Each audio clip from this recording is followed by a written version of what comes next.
The Hat Man of Appalachia, a true encounter with darkness. I never believed in the paranormal. Growing up in a small Appalachian town nestled deep in the hollows of Kentucky, I chalked up the stories of witches, skinwalkers, and shadow people to old folks' tales meant to scare kids into behaving. That is, until I met the Hat Man. It started in the fall of 2003. I was 17, living with my grandparents after my parents' divorce. Their house was an old, creaking farmhouse surrounded by thick forest, the kind of place where the trees whisper and the fog clings to the ground like a living thing. They lived just outside a little forgotten coal town called Dry Creek, not even on most maps. One night I stayed up late playing video games. Around 2:30 a.m., I went downstairs to grab something to drink. The house was silent, save for the ticking of an old wall clock and the occasional groan of the wooden floorboards settling. As I opened the fridge, I felt it, like I was being watched. I turned to the kitchen window and there he was, a tall, shadowy figure standing at the edge of the woods, barely illuminated by the porch light. He was wearing a wide-brimmed hat and a long coat that seemed to flutter in a wind I couldn't feel. I couldn't see his face, just darkness. But somehow, I knew he was staring directly at me. He didn't move, just stood there. I blinked and he was gone. I told myself it was just my imagination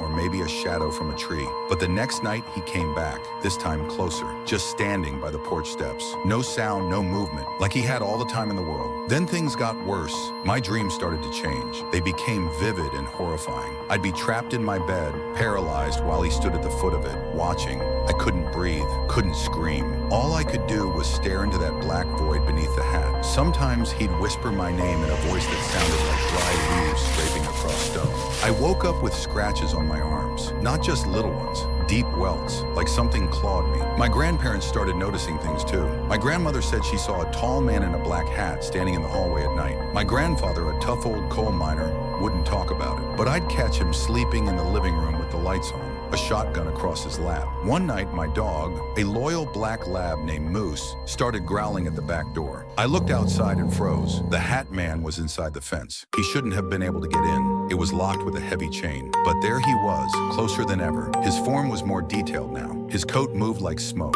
His hat was wide, shadowing everything, but the faint glint of two impossibly black eyes that seemed to drink in all the light. That night, Moose vanished. No sounds, no signs of a struggle. Just gone. I snapped. I begged my grandparents to let me leave, go back to my mom. They agreed. But before I left, my grandfather took me aside and told me something that chilled my blood. He came to me once too, he said, not meeting my eyes. When I was a boy, he don't ever leave. He just waits, sometimes for years. But once you see him, you're marked. I moved back to the city. Things got better for a while, but I still don't sleep well. I still see shadows moving where they shouldn't. I still dream of him. And sometimes, just sometimes, when I wake up in the dead of night, I hear footsteps at the end of the hallway, slow, deliberate, and then I smell the faint scent of smoke and old leather.